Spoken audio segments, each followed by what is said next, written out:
అనుదిన నిత్య జీవపు మాటలు. దేవుని నామానికి మహిమ కలుగునుగాక.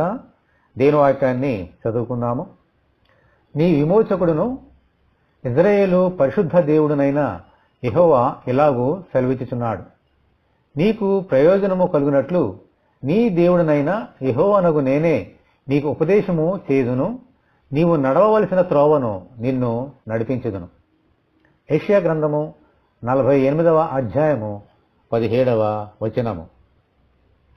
ఈ లోకములో మన గమ్యస్థానాలను చేరుకోవడానికి చాలా త్రోవలు, దిక్కులు, సూచనలు, గైడ్లు లాంటి చాలా సాధనాలు ఉన్నాయి. కానీ పరలోక రాజ్యం అనే గమ్యస్థానాన్ని చేరుకోవడానికి ఇవేమీ ప్రయోజనకరము కావు, పనికిరావు. పరిశుద్ధ దేవుడే పరలోక రాజ్యానికి చేరడానికి అవసరమైన ఉపదేశము చేసి సరైన మార్గములో నడిపించేవారు. ఆమేన్.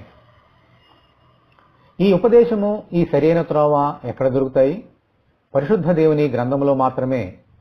తూర్పు దేశపు జ్ఞానులకు ఆ నక్షత్రం యేసునొద్దకు ఎలా దారి చూపిందో ఈ గ్రంథమే మనకు దారి చూపించేది.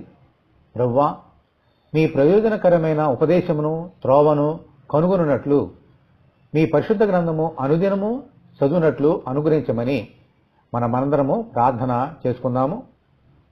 ప్రభువా, మీ వందనాలనైనా.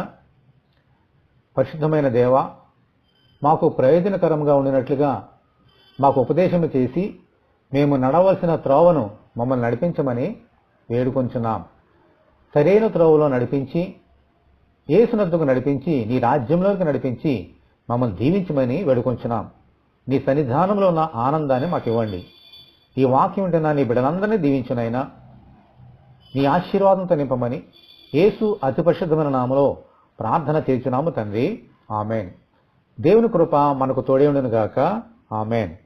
పరిశుద్ధ దేవుని మందిరం.